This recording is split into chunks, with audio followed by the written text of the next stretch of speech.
Fancy seeing you here on YouTube. What are you up to today? Oh? Ha ha ha ha ha. That sounds fun. Me? I'm talking about some RAM.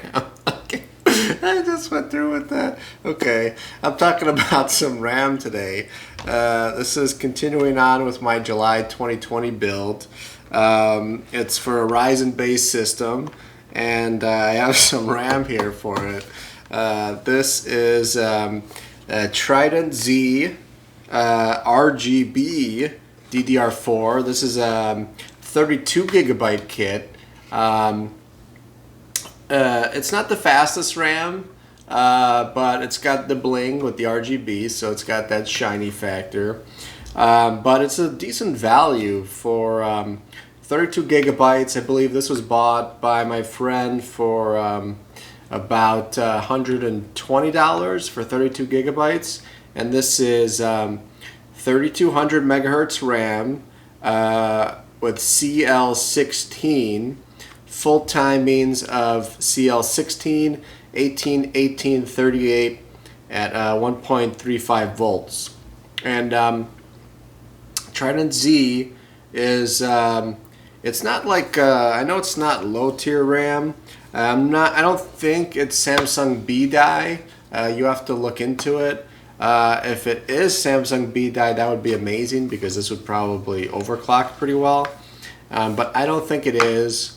The tier list pretty much goes Samsung B die is like S tier, top tier, and then below that is kind of I know Micron E die is kind of like second tier, and then you've got like SK Hynix around there, and then you kind of got like a bunch of no-name good luck, you know, Bob's your uncle, check your skirts, check your wives, hide your husbands, hide your kids, hide your wives, because they're raping everybody out here. Because they're raping everybody out here. So, I'm not sure what this is exactly. But there's some programs that will help you out with that. I've used personally in the past something called Typhoon Burner, THIPHOON. Although take a look at the download. Maybe Softpedia would be better to download it from. They might have gotten hacked, and maybe there's a Trojan. So just some little, I picked it up just doing a quick search. So I have an older version that I used, and it worked out great. That in-depth analyzes the RAM you have. It'll tell you who the manufacturer is, you know, the date, and a bunch of specs. And then you can export from that and go into something called DRAM calculator. And once it has the right specs, that will calculate exactly what timings you can get at what voltage, and with a couple presets that you choose, like do you want to be kind of risky fast, like maybe it won't work but it's really fast, or you want to be safe and this will work most of the time. I had a Micron E die kit I used, and I got I had to use like, there's like 2 tiers, like different levels. It's like fast fast, fast safe, safe fast, safe safe. I used fast safe as the only thing that would work with my Micron E die kit that I have on my other rig.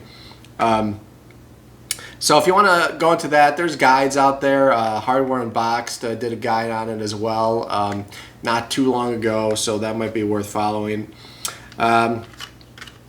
But so, you know, 3600 megahertz is kind of the sweet spot for 3rd gen Ryzen currently. CL16 3600 is considered pretty good, pretty quick, pretty good value. You can kind of end up paying through the nose if you're going for more than that.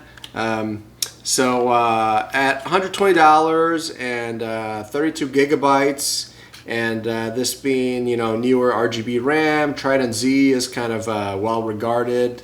G.SKILL RAM, 3200 CL16 is pretty solid. Pretty solid. I say it's a pretty good value. I might have opted for 16 gigabytes 3600 C16, but I've actually never had a system with 32 gigabytes before.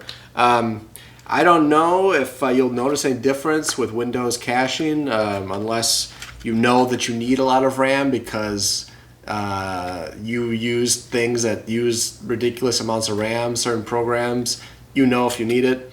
But it's not that much more expensive, so some people are thinking they just like maxing it out or getting more RAM. So 32 gigabytes is like, you really never have to worry about it. 16 gigabytes is probably still like, it's probably still for most mainstream cases, you never have to worry about it. I have 16 gigabytes and I'll have 50 plus Chrome tabs open. I'll run a game. I'll run Discord and Steam and all kinds of other things, and it still doesn't max it out. 32 gigabytes might be a little bit overkill for mainstream, but I don't know. I'm getting tempted. I'm starting to get tempted where I want to try it out. Maybe next build I'll try out 32 gigabytes just for the heck of it, just to have it. So these have these cool little fins to them, if you could see. So it's kind of like, I think you give up a little heatsink because it's RGB. But that's cool, I guess, RGB. You know, if you're going to see it, you know, people have a case where you're not actually going to see. Like me, I have my case because of space constraints. It's kind of in a spot where you don't even really see the window that is in the case. So RGB kind of is wasted. I guess I got some in the front, so whatever, that's cool. It matters more to some people than others. It's just extra icing on the cake for me. It's like, I could take it or leave it, no big deal.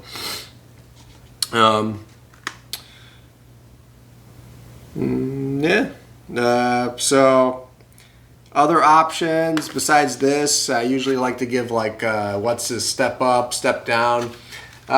Step up, I don't know the exact, brand. What's Corsair Dominator, G.SKILL has some other good stuff. Oh, I think their Flare X is their high-end RAM. What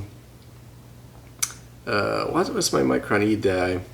But a step up would be higher speed, tighter timing. So 3600 or 3800 megahertz with a C16 cast latency 16 or cast latency 14 if you really want to go nuts, or just do some homework and find some Samsung B-Die stuff. Like there's some Team Extreme, Team Group I got a while ago. It's actually on first gen Ryzen. But if you find some like good B-Die, probably overclocks well if you want to go that route.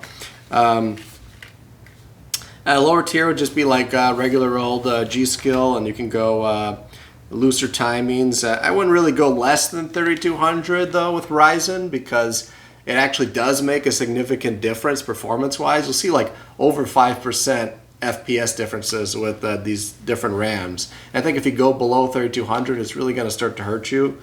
So I wouldn't go below 3200C16. Set that as like a good floor for RAM performance for Ryzen.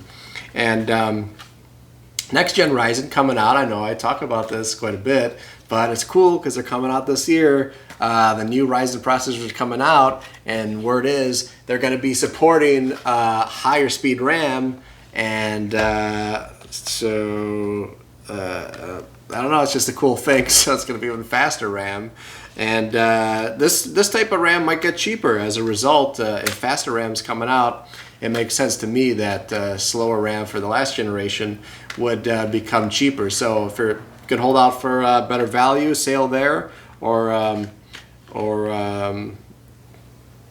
yeah, I don't know, plan on resell. If you buy something cheaper, resell it, then get the faster RAM that's compatible. Or maybe if you get really good RAM, you might be able to overclock it to work with the new processors when they come out.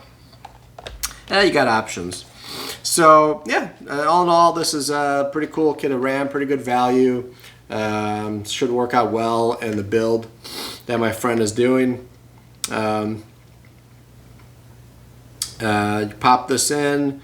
You could try the Intel XMP, works with this. If not, just manually go into the BIOS and hit the right key to get into your BIOS before it starts up, and you can manually type in the timings that it says here, at least, without getting into all the nitty-gritty sub-timings.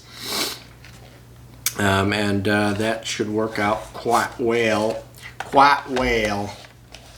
Well, that about wraps it up for this one. This has been Consumer Warrior. Good hanging out with you.